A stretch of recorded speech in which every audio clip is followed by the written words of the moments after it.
Suite à ma dernière vidéo YouTube, j'ai dit que je reprendrais les entraînements. C'est pourquoi aujourd'hui je commence cette série de vidéos qui va d'ailleurs un petit peu ressembler à une vidéo que j'avais déjà fait qui s'affiche juste ici, qui va vraiment avoir pour but de vous documenter ma progression, de vous parler de ce qui va bien, potentiellement de ce qui ira moins bien dans mon parcours, mais aussi j'espère pouvoir tout simplement vous motiver et vous aider à travers les entraînements que je fais à trouver des idées pour vos entraînements à vous. Cette vidéo va vraiment être un entraînement sans énormément de cuts, juste pendant les longs temps de repos que je vais prendre, mais mon but ça va être vraiment d'être le plus transparent possible par rapport à mes entraînements. Je vais commencer par vous expliquer mes objectifs actuels. D'ailleurs, je suis le genre de personne qui change souvent d'objectif, donc peut-être que dans la prochaine vidéo, j'aurai déjà changé d'objectif. Mais c'est ça qui me permet de progresser sur pas mal de choses, et surtout de rester motivé jour après jour. Bon, on se retrouve sur mon tapis magique pour parler de mes objectifs. Actuellement, vu que j'ai vraiment un niveau qui est moyen, j'aimerais beaucoup récupérer un bon volume en planche et surtout au sol. On va voir ce que ça donne, mais je pense que je dois avoir même pas 2-2-2 au sol, donc ça ne me suffit pas, et surtout, même si je l'ai, je pense que je le passe difficilement et avec une forme qui ne sera pas très correcte. J'aimerais bien récupérer du volume parce que c'est ça qui me fait me sentir bien dans mon corps. Quand j'ai vraiment un bon niveau de volume, je me sens fort, je me sens bien,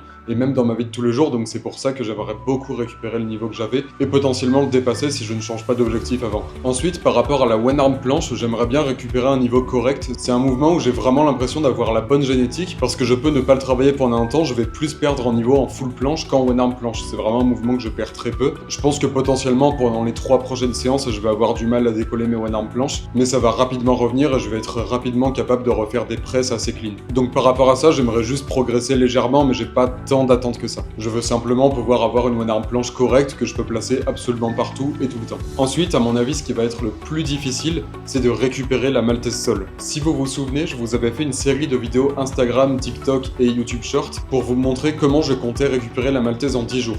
Pas de chance, au bout de 5 jours, je m'étais blessé et donc je n'ai pas pu finir ce challenge. Mais maintenant, mon coude va mieux et grâce à ça, j'ai compris comment je m'étais blessé et comment ne pas reproduire la même erreur. La Maltese a toujours été assez difficile pour moi, donc je vais vraiment y aller tranquillement et intelligemment. Je pense que j'ai à peu près fait le tour de mes objectifs actuels et je précise que ces 3 objectifs pour moi sont très liés parce qu'ils vont me permettre d'atteindre mon objectif ultime, de pouvoir faire n'importe quel combo au sol, avec de la force, avec de la technique et de l'endurance. Mais bon, ça viendra dans un second temps quand j'aurai déjà récupéré des bases solides. Bon, je vais commencer par la one arm planche, j'avoue que je ne m'attends pas à grand chose, j'espère au moins que je vais pouvoir décoller et hold un tout petit peu, on va voir ce que ça donne. Ok, ne vous fiez pas à ce qui vient de se passer, je crois qu'il fallait simplement que je me dérouille les épaules, donc je vais faire pareil du côté droit, et après je vais vraiment faire des essais où je vais essayer de tenir longtemps.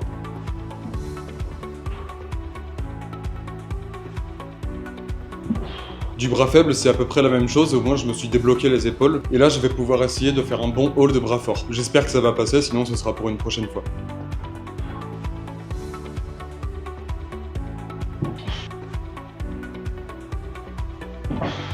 Ok, c'est toujours pas top, mais je pense que je peux toujours faire mieux aujourd'hui, on va voir. Parce que là, avec mon bras gauche, mon bras fort, je sens que je vais tomber par manque d'équilibre et pas du tout par manque de force. Donc quand c'est comme ça, je prends un long temps de repos, parfois de plusieurs minutes, pour ne surtout pas être limité par l'endurance. Et je réessaye donc en ayant plus d'énergie pour pouvoir appliquer la meilleure technique possible.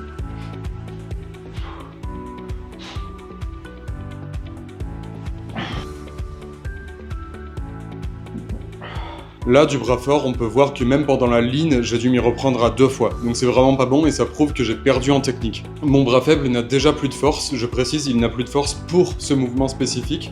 Je pense que pour le reste, ça ira. Et ce que je vais faire, c'est que je vais faire un essai de chaque en négatif pour un petit peu varier et voir si c'est mieux. Sinon, je vais passer à un autre mouvement parce que quand c'est comme ça sert à rien de forcer. Et c'est déjà bien d'avoir fait ces trails-là.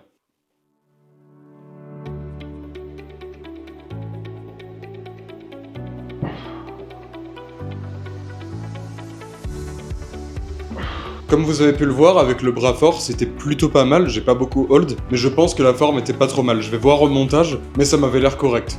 Bon, ça se trouve pas du tout, et dans ce cas-là, je mettrai au montage si finalement c'est correct ou pas. Et du bras faible, il y a absolument rien, mais ça s'explique tout simplement parce que je n'ai jamais vraiment fait de négative one arm planche sur mon bras faible. Toutes les fois où je l'ai entraîné, c'était surtout en faisant des lignes. Bref, je pense que pour la one arm planche, on a compris, il y a pas mal de progrès à faire, mais ça va venir rapidement, et sur ce mouvement, je suis vraiment très confiant. J'ai toutes les connaissances théoriques, et c'est un mouvement qui me plaît, et qui me demande pas beaucoup d'échauffement, et qui me cause pas beaucoup de douleur. J'ai de la chance d'ailleurs pour ça, je n'ai jamais eu de gros problèmes aux côtes, ou à des endroits comme ça qui arrivent souvent sur ce genre de figure.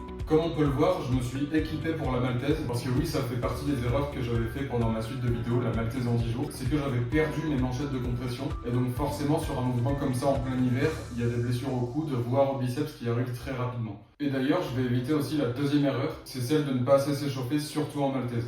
Donc il y a 3 choses à respecter, un bon échauffement, une bonne préparation et une bonne hydratation. Quand je dis bonne préparation, je précise, c'est simplement de ne pas passer d'un écart de wide à un écart complètement maltaise et essayer de forcer comme ça en espérant tenir ça, vous pouvez vous blesser facilement aussi. Au niveau de l'échauffement, pour les coudes et les biceps, moi ce que je fais, c'est que je fais pas mal de lean en supination ou de lean maltaise carrément, je vais vous montrer un petit peu.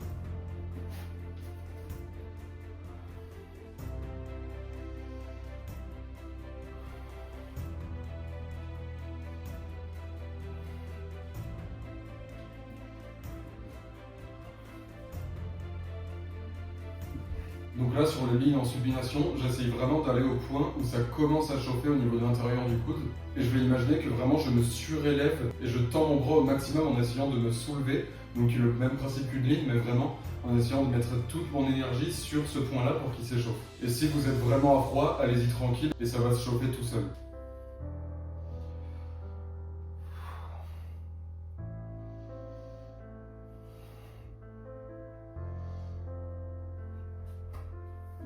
Bon, vous voyez là par exemple au niveau des lean wide, j'y suis allé un peu trop vite et je suis allé un peu trop loin, donc j'ai senti que ça faisait un peu mal. Donc là, faut pas hésiter soit à prendre un écart plus petit, soit aller moins loin et mettre moins de tension. C'est vraiment le temps de s'échauffer, mais c'est super important pour ce mouvement parce qu'on peut avoir des blessures qui sont vraiment pas cool.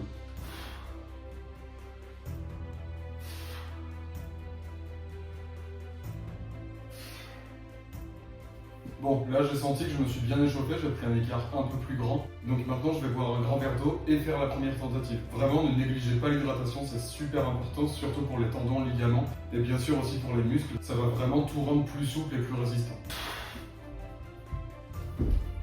Là, comme vous pouvez le voir, ça s'est pas passé comme prévu. En fait, pendant cet essai, je me suis rendu compte que je forçais vraiment énormément, mais c'était pas vraiment musculaire. Et j'ai cuté ce moment, mais je suis resté un petit peu assis après l'essai, et j'ai vraiment réfléchi à pourquoi c'est aussi difficile. Et donc tant mieux parce que cette vidéo YouTube m'a permis de me rendre compte de quelque chose. Je pense que pour travailler la maltaise et être sûr de ne pas me blesser, il faut que je me renforce tout simplement sur les bases, donc la planche, la supination, des planches un petit peu plus wide et certaines transitions. Et là, mon corps sera prêt à refaire de la maltaise. Je m'en étais pas rendu compte et je me suis dit que peut-être en forçant, en travaillant ça spécifiquement, ça irait plus vite. Mais là, je vois un petit peu les dégâts du manque d'entraînement sur ce mouvement spécifique. C'était plus court que prévu, mais au moins vous avez vu comment je m'échauffe pour éviter de me blesser. Bon là, j'ai carrément rien fait pour éviter de me blesser justement. Mais on va passer à la planche et là, ce sera beaucoup plus doux et il y aura besoin de moins d'échauffement, étant donné que j'ai déjà fait de la en planche et un petit échauffement maltaise juste avant.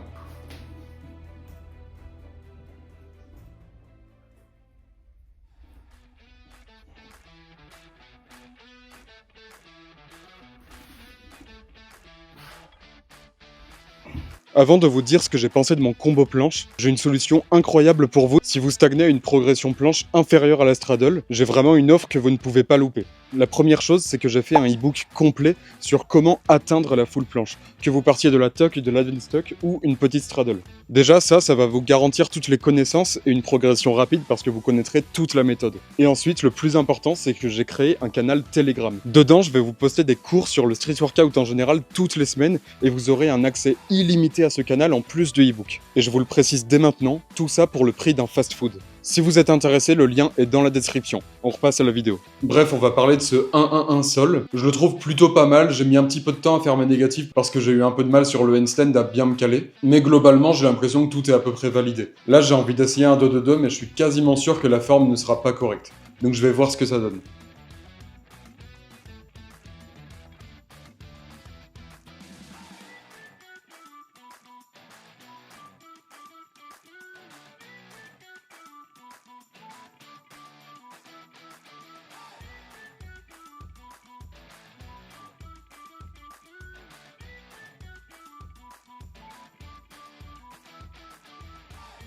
Bon, sans plus attendre, je vais peut-être être un peu essoufflé. J'ai aucune idée de ce que donne la forme, mais j'ai l'impression que sur les push-ups, c'est validé. Les presses sont passées assez facilement, mais le souci, c'est l'équilibre en handstand et en négatif. Mais tout ça pour dire que c'est passé, et on voit quand même le manque d'entraînement dans les transitions. Donc vraiment, pour passer de handstand à planche, c'est l'inverse, donc presse et négative. Ça manque beaucoup de fluidité, mais ça passe facilement niveau force, donc je suis plutôt content pour ça. Et le plus important, c'est que le 2-2-2 soit passé. Je me laisse un petit peu le temps de récupérer, et je vais voir ce que je fais après parce que je n'ai même pas vraiment d'idée.